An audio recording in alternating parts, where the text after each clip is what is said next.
Disney has been somewhat rocked by Solo, a Star Wars story's opening weekend.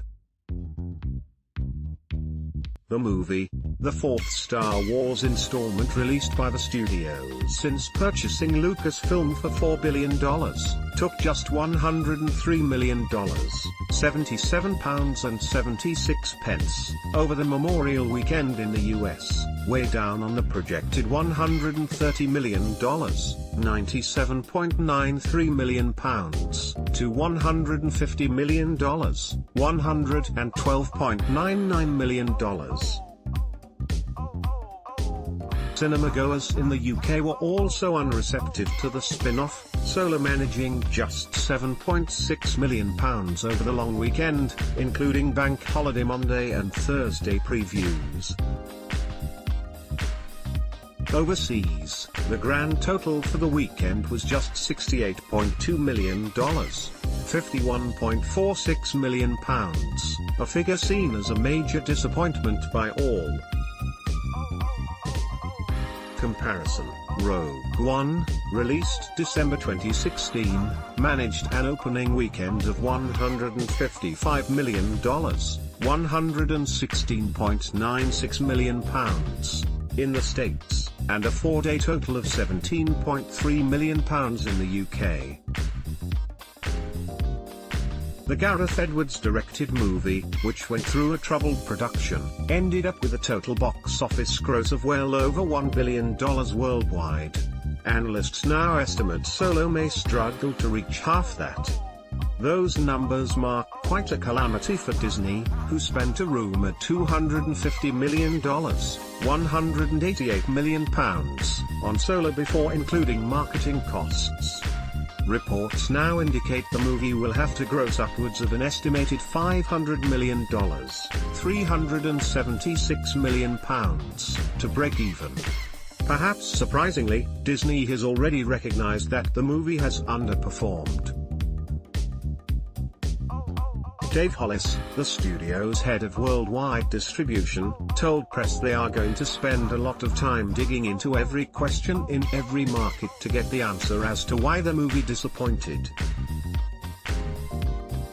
And while many reasons for the failure have been given by those outside the studio, such as Solo being released too close to The Last Jedi, the movie receiving middling reviews, and cinemagoers having already spent their money on Deadpool 2 and Avengers Infinity War, the biggest question surrounds how the lackluster release will impact the future of Star Wars.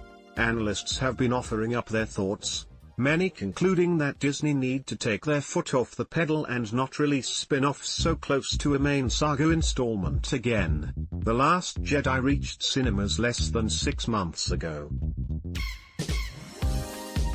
Episode 9 marks the next big release. The J.J. Abrams-directed movie already has a December 2019 release date, giving cinemagoers a good 18 months until their next fix. Interestingly, Disney has decided not to confirm which Star Wars movie will come after that, presumably a movie that will come December 2020. Rumors mainly suggested that an Obi-Wan Kenobi spin-off could come after Episode 9, while reports last week confirmed Logan director James Mangold will write and direct a Boba Fett movie. Solo, a Star Wars story trailer considering Solo took a known hero and gave him an origins. Would either of these movies really be a good idea? One reason fans have not been as excited for Solo, and therefore not shown up at the box office, had been the general idea that giving Han Solo an origins story seemed pointless. We already know how Han Solo's life eventually plays out. We know he finishes the infamous Kessel Run in record time and wins the Millennium Falcon from Lando. Why not leave those stories to the imagination? In short, fans have been asking, what's the point? That's not to say Solo's not heaps of fun and a good movie in itself. It is, but exploring known territory has never been a huge box office seller. The underperforming Wolverine Origins makes for a good example. The majority of people want new and exciting stories. Rogue One, you could argue, nullifies this point. But that movie featured only brief cameos from old characters, instead focusing on Jyn Erso and her Suicide Squad. With Boba Fett and Obi-Wan Kenobi, we know the outcome. One selling point for an Obi-Wan Kenobi movie is that Disney already have the perfect actor for the job, Ewan McGregor, who played the character in the prequels.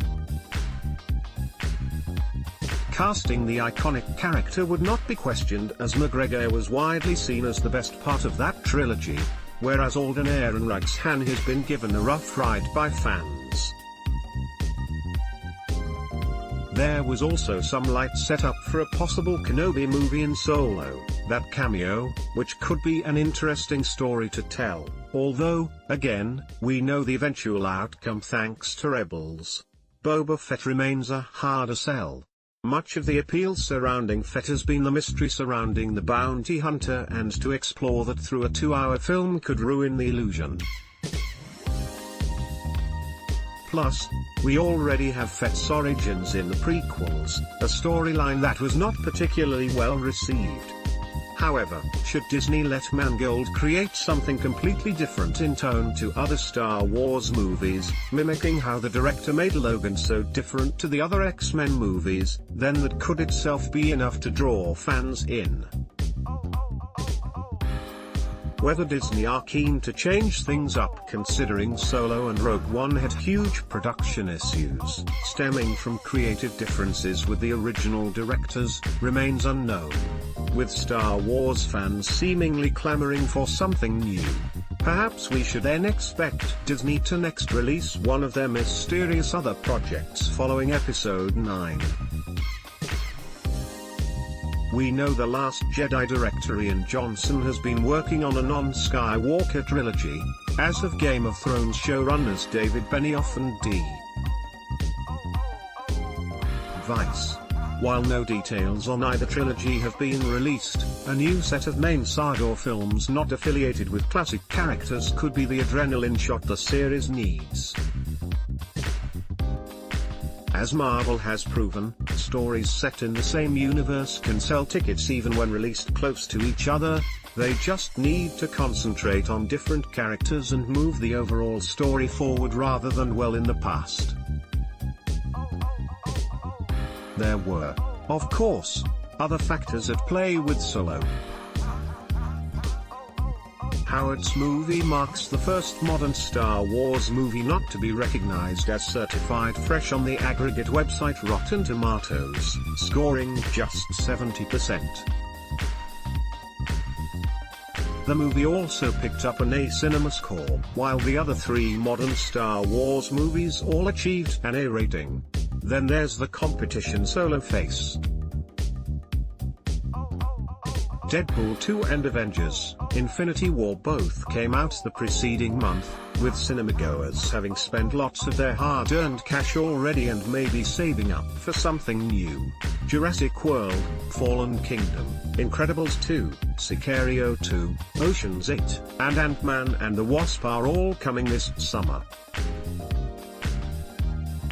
The UK market also suffered thanks to good weather and the Champions League final.